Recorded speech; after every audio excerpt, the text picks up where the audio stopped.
Brothers Company, makers of Swan, the soap with the exclusive super creamed blend, presents... Our friend Swan. With my friend Irma. Starring Mary Wilson as Irma and Cathy Lewis as Jane. Friendship, friendship, just a perfect friendship. When other friendships have been forgot, theirs will still be hot. My friend Irma.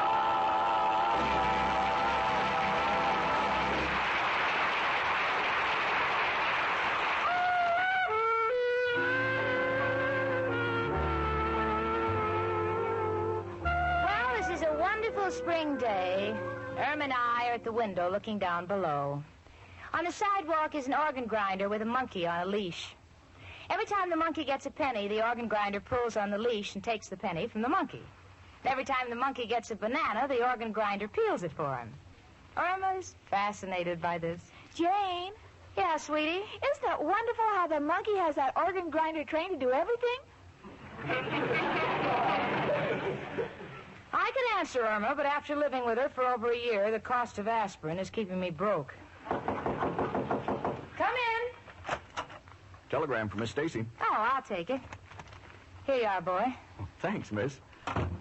Oh, Jane, don't open it.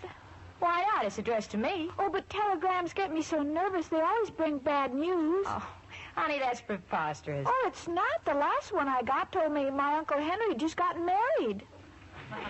What's bad about that? It was from his wife. He was already married. Now, Irma, that's just an isolated example. Believe me, anyone who's afraid of opening a telegram is a superstitious mid-Victorian nincompoop living in the Middle Ages.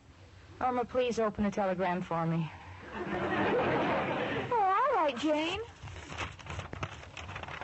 Oh, Jane, I told you it's bad news. Someone in your family is executed. Executed? Let me see that. Arrived today by train, excited to see you. Irma, that's excited. Honey, it's from my Aunt Harriet.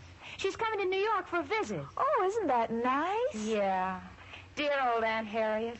Gosh, you know, it's been so long. She raised me, Irma, when I was a little girl.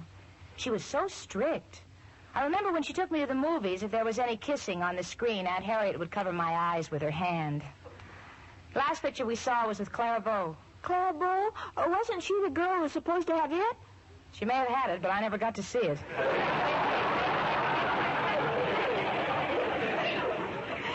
Jane, is your Aunt Harriet married? No, she's a widow. Uncle Alvin left her a fortune.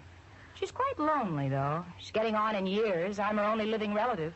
Gosh, Jane, you may inherit her money. Oh, please, Irma, don't even say that. Why, it never even occurred to me. Why, I'd like Aunt Harriet to live to be... Oh, my goodness, she's already past that. Jane, is your aunt going to stay with us? Oh, I don't think so, honey. I know she'd be happier in some hotel.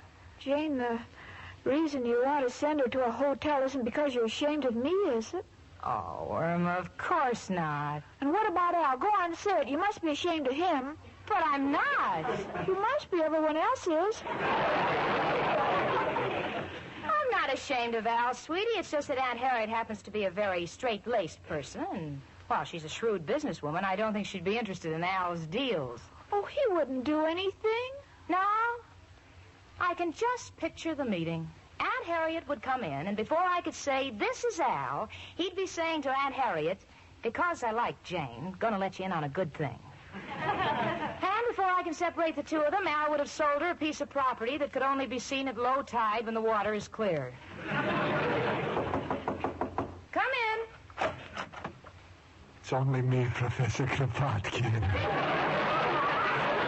Girls, I hope I'm not intruding, but would you happen to have a spare doorknob? I'm terribly sorry, Professor. We just happen to be out of extra doorknobs. Why do you want one? Well, I would like to hang it outside of my room.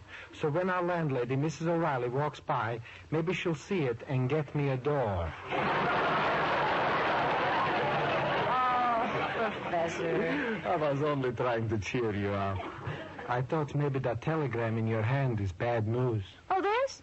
No, no, it's from my Aunt Harriet. She's coming in for a visit on the 2:15 train from Chicago. Oh, entertaining relatives is no good, but I know how you can get out of it, Jamie. You've got to give her the shock treatment. Shock treatment? Uh-huh. You take her up to my room and turn on the lights. Professor, Jane's aunt is very rich. Oh, a rich aunt. Then, Janie, please meet her in my room. Maybe when she sees how I live, she'll adopt me. No, Professor, Aunt Harriet isn't going to stay here. I think she'd be much more comfortable in a hotel. I'll get it. Oh, Jane, look who's here. Hello, Richard. Hello, Irma. Jane, Professor. Oh, Richard, you're just the man I want to see. Where would you take an elderly woman? How old? About 60. Oh, I wouldn't take her any place. I don't go out with women over 40. Please, Richard, my Aunt Harriet's coming to visit me, and I want to find a nice, quiet hotel for her. Do you know of any? What about the plaza? Yeah, the plaza does it. Come on, Richard, take my arm. We're going to Grand Central Station to meet Aunt Harriet. You be nice to her. Who can tell? Someday she may be in your family. Come on. Now, take it easy, Jane. Don't break my arm. I may be in your family, too. Well, in that case, take good care of your arm. Someday I may want you to put that last remark in writing. See you later, folks. Gee, don't they make a lovely couple? Yes, Irma. And the way that Richard chases Jane, I have a feeling she's going to get away. You know, I can't understand why Janie's aunt shouldn't stay here. Gee, neither can I. It just doesn't seem right that one of Jane's relatives should stay at a hotel. I have a feeling that she's ashamed of me. Irma, darling, never think of that. I admit there are moments when Janie is annoyed by your little mistakes. Like the time you set fire to the bottom of her dress because she said she wanted a skirt with a flare. But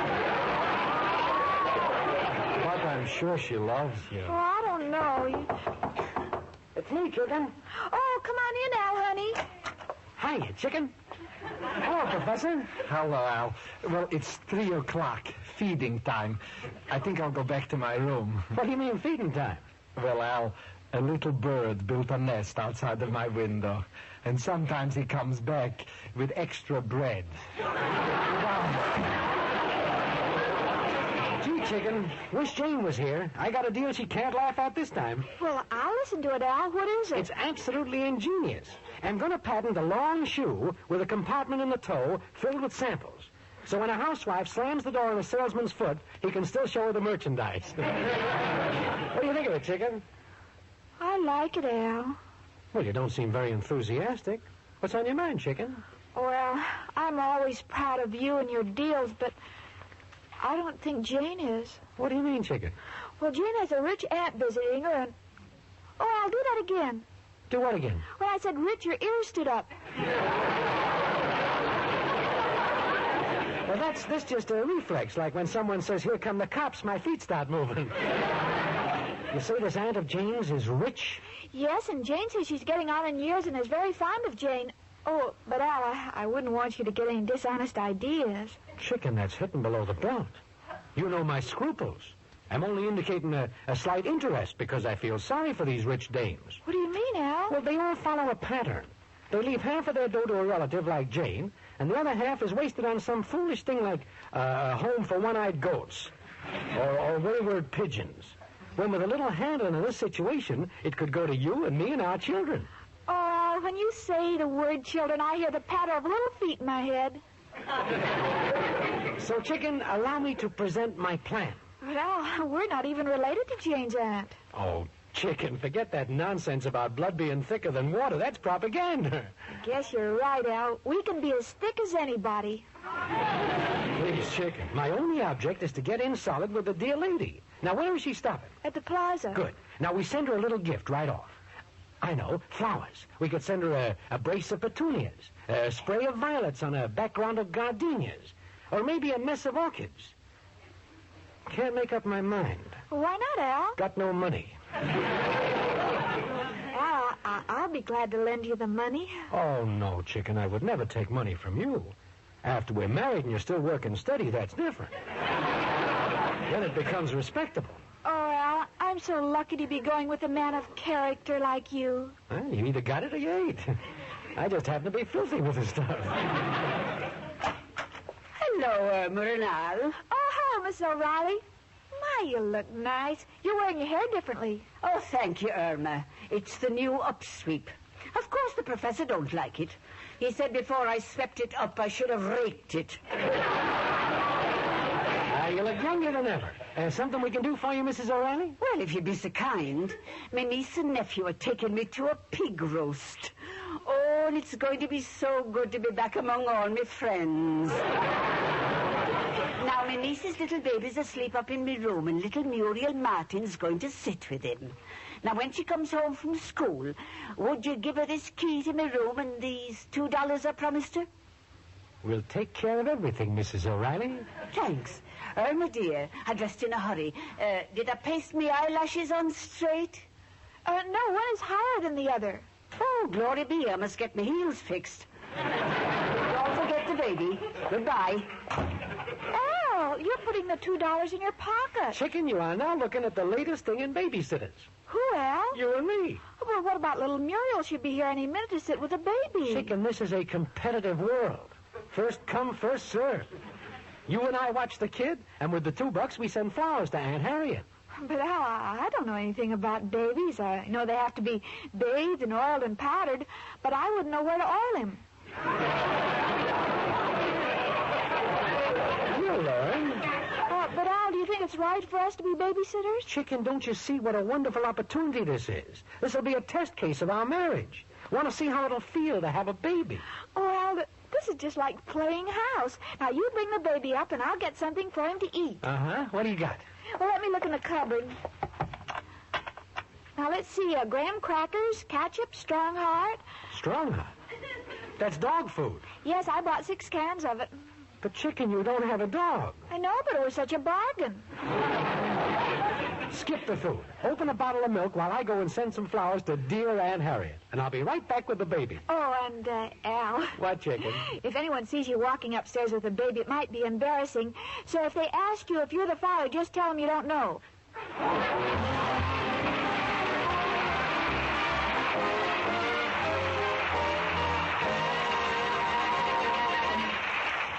Say, lady, do this. Feel a cake of Swan. See how Swan differs from other soaps. It feels smoother. As Susie Swan says, it's a smoothie. It's a smoothie, it's a cake of Swan. You can feel the super cream blend. You can feel the difference in it. You can tell it in a minute. It's a smoothie. That's Swan. Yes, the way Swan feels is a direct result of Swan's super creamed blend. So next time when you unwrap a cake of Swan, make this little test. Run your fingertips over the surface of the cake. Feel the smoothness. See how Swan's super creamed blend makes Swan differ from other soaps. Then, when you use Swan for dishes, feel Swan's suds. They feel richer, creamier. And Swan's, look at your hands, you'll see they're left with a smooth, soft, young look. Swan super cream suds are thick, fast suds, too, and they rinse away so completely your dishes don't need wiping. It's true, Swan soap means faster dishwashing and protection for your hands, thanks to Swan's exclusive super creamed blend.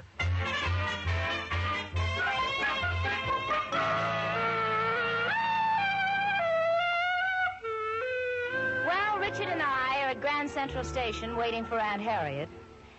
We've been watching the poor information girl answering questions. And I just had one of the most terrifying thoughts in the world. Imagine Irma Peterson as the information girl in Grand Central Station. The Santa Fe would be leaving on Pier 28 for Paris. People planning to go to Florida would be in Alaska just in time for seal hunting. The Honeymoon Express would be going to Reno. You know, just in thinking about it, I'm so happy that we're going to whisk Aunt Harriet to the Plaza Hotel before she gets a chance to meet Irma and her intellectual companion, Al, the unemployed nature bum.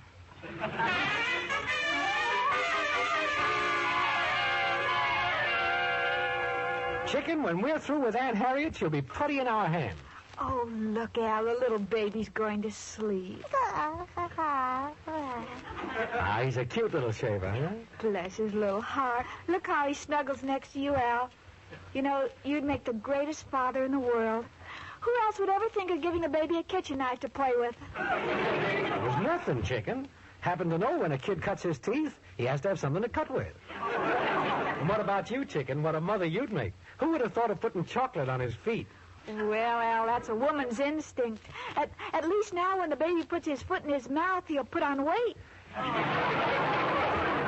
Oh, let's face it, Al, we're just a natural for children. Yeah, we're a natural. And someday, chicken... Oh, Al. But, chicken, we got to remember one thing. We don't want Jane to find out about we're babysitters, or she might learn we used the money to send flowers to her Aunt Harriet. All right, Al, and while the baby's sleeping, I think I'll make his formula. Yeah, keep everything sterilized. Wear rubber gloves. Rubber gloves. Al, you're just like every man. He's a child. I can wear kid gloves. How stupid of me. But fortunately, you know what you're doing. Hey, careful, little mother. You'll knock that basin over. Now you're woke him. Oh, I better pick him up. Shh, baby. Oh, Al, isn't it cute? It feels so wonderful to hold him in my arms. He's so soft and helpless. I haven't had a thrill like this since the New Year's party when I had to carry you out for air. Chicken, gotta quiet that kid. He's making me nervous. Oh, he wants something to play with. I'll give him your watch. Oh, no, chicken, not my watch. Oh, you won't hurt it. Here, baby. Oh, he dropped it. I'm sorry, Al. Is it ruined? Well, chicken, it was a Ben Russ. Right now, Ben looks fine, but I'm afraid Russ will never walk again. Oh, hand me the kid, Irma. I'll sing him a little lullaby. Take him, Al. Yeah. Rock-a-bye, baby, on the treetop. When you grow up, please don't be a cop. How do you like that, chicken? He fell asleep. Oh, that darn phone. You get it, chicken, will you? All right. And if it's Jane, no cracks about us minding the kid. Oh, I know, Al. Hello? Irma, honey, this is Jane. I'm calling from Grand Central Station. Oh, that's nice. Bon voyage, Jane. Irma, I'm not going anywhere. Don't you remember? I'm waiting for my Aunt Harriet. Oh, yes. Well, give her my regards. Well, she's not in yet. Irma, what's that sound I hear? What sound, Jane? Like someone was crying. Oh, that's Al. He's crying. Al is crying? Yes, his feet hurt him. This sounded like a child. Well, Al has small feet. What do you want, Jane? Well, honey, my aunt may have gotten off at 125th Street Station. If she calls the house, you send her to the Plaza Hotel, huh? We'll wait for her. All right, Jane, goodbye. Any news, chicken? Well, Aunt Harriet didn't show up yet. Well, she better. Ain't gonna sit up all night with this kid just so we could send her flowers. Come in. It's only me again, Professor Kropotkin. I just wanted... Oh, look. A little baby. Yes, it belongs to Mrs. O'Reilly's niece. We're sitting on it. I mean, we're babysitters. Oh, it's such a sweet little thing. It's a shame something so wonderful has to grow up into a person. I wish we could keep this person quiet. You got to have a feeling for babies, Al. You know, my brother Peter has got a wonderful system with his little son. When the boy starts crying, Peter reads to him from a book on child psychology. But what if he doesn't stop crying? Then Peter hits him with the book. This is known as applied psychology. It's applied where it'll do the most good. But with such a small baby, you got to sing to her. Oh, we already tried that, but the baby refuses to go to sleep. No, Al, no, I'll handle it. Come here, little baby. Baby face. You got the cutest little baby face. I hope you'll never live to see my place. You'll be a mental case. Oh, my darling little baby face. I scared him. So I'll tell you what, baby. Baby, you stay here and don't go away, and I'll run down to the corner and buy you some candy. Jelly beans, a bit of honey, maybe even a teething ring. Oh, they don't work. He's been chewing on one for 30 minutes. He hasn't got any more teeth. Irma, you gotta have patience. You know, there's an old saying, Rome wasn't built in a day. What's that got to do with babies? Nothing. This is a saying for Veterans Housing Project. I'll be back. This is the hardest $2 I ever earned. Wish that Mrs. O'Reilly would get back. Al, maybe the baby wants to hear a story. Great idea, chicken. But I don't know any of them stories, do you? Well, I know the one about the 3 bears, but I always get stuck at the part where the little bear chops down the beanstalk and Humpty Dumpty falls in the porridge. Could have sworn it had a different ending. But in a spot like this, there's only one man to call. Who, Al? Who else but... Hello, Joe. Got a problem. Got a baby here. What? See if she's got a friend. No, Joe, I said baby, not babe. Look, Joe, you're a family man. What do you do with your youngster when he cries? Uh-huh. Uh-huh. Uh-huh. Mm-hmm. But, Joe, don't you run out of youngsters that way?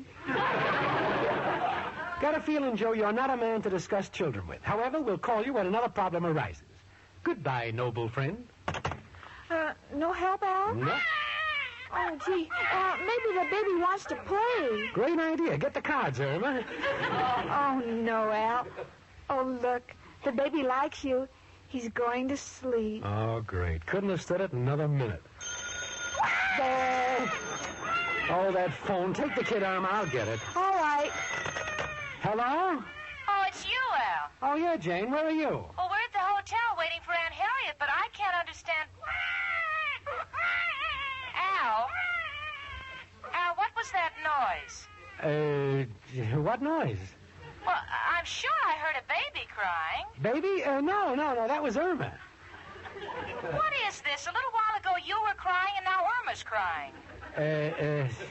Well, you heard that song, I Cried for You? What about it? We like to cry for each other. Well, I don't know what's going on, but I'm coming back to the apartment. Al, you and Irma better not be up to anything, because Aunt Harriet may stop there first, and if you embarrass me, I'll never forgive you. Oh, have no fears, Jane. Everything here is normal. What you two consider normal terrifies me. I'll be right home. Goodbye. Chicken, got no time to lose. Grab the kid. We're taking it back to Mrs. O'Reilly's room. Why, Al? Jane is on her way. And besides, hurry up. Oh, that must be the professor. Come in. Hello. Does Jane Stacy live here? Yes, she does. I'm her Aunt Harriet. Oh, well, how do you do? I'm Irma Peterson, Jane's roommate, and this is Al, the man whom I finance with.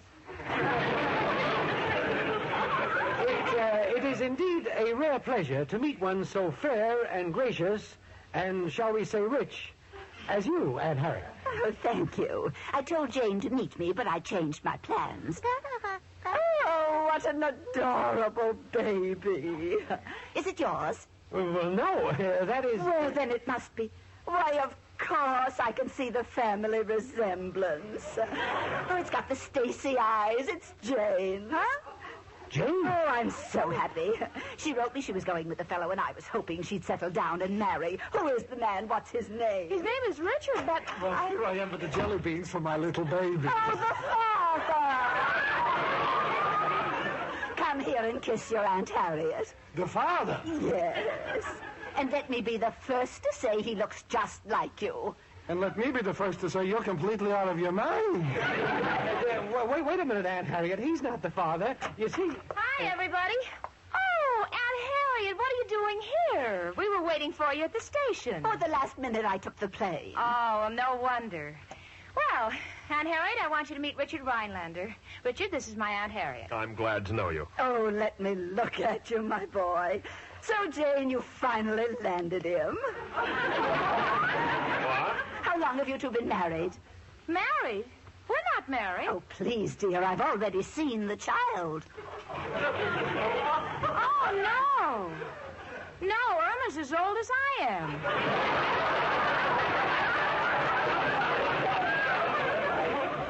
She just sounds that way. I mean this baby here. Baby? Where? Irma Peterson. Al, what is this? I want to know what's going on here. They say it's not theirs. You say it's not yours. Don't look at me. I just bought jelly beans. Now, wait a minute. I insist on knowing whose baby this is. Please come in. Oh, it's little Muriel Martin. Look here, Mr. Owl. I've been speaking to my mother, and she says you've got to give me the baby. It belongs to me, and I'm supposed to take care of it. Oh, certainly. Here you are, Muriel. Never want to deprive a mother of her child. Do you mean to say that... I do. Believe it or not, Aunt Harriet, that little girl is just another hillbilly bride.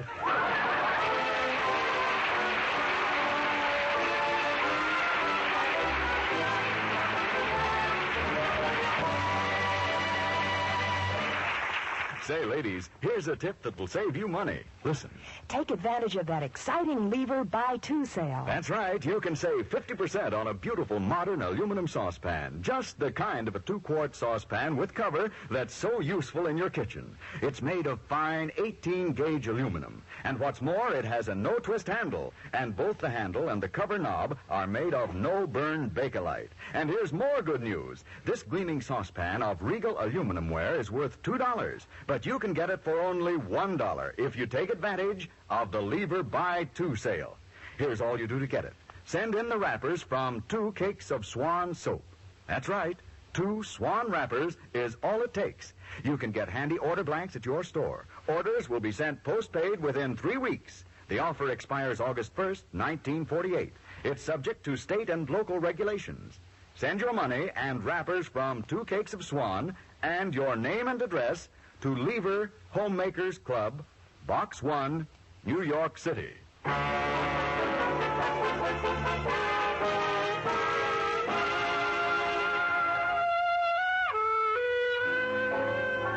we finally got the truth out of Irma and Al. We all had a good laugh, even Aunt Harriet.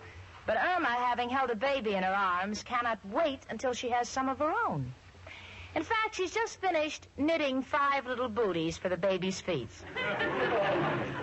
Why anyone would knit 5 and stop, I do not know. So I said, Irma, why did you knit just 5? And Irma said, Well, maybe I'll have twins. Yeah, but honey, that would just be 4 feet. Why knit 5 booties? Well, one of the twins might be a triplet. You know, if you can figure that one out, I wish you'd come and live with my friend Irma.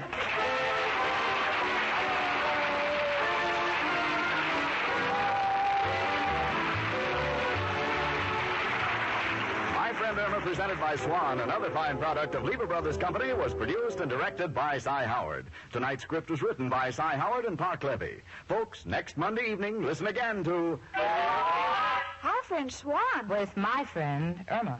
Starring Marie Wilson as Irma and Cathy Lewis as Jane. The part of Professor Kropotkin was played by Hans Conried. Folks, on Poppy Day, there's only one way to be well-dressed. Wear a red poppy made by a disabled war veteran. Yes, wear a poppy. Remember, you'll be helping a disabled veteran and his family when you buy one. So be well-dressed. Wear a poppy. Frank Bingman speaking. Spry. Cakes are light and high. Spry. There's a reason why. Spry. Cakes improve with Spry. Rely on Spry. Yes, there's a reason why Spry makes grand cakes. Spry has an amazing cake improver secret. Try the Spry One Bowl Way and be sure of lighter, finer, richer cakes every time.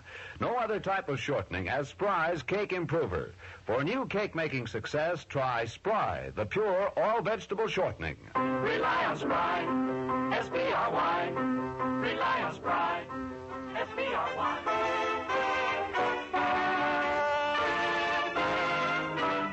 Tune in next week 1 hour earlier and listen to the Lux Radio Theater, immediately followed by My Friend Irma. This is CBS, where 99 million people gather every week. The Columbia Broadcasting System.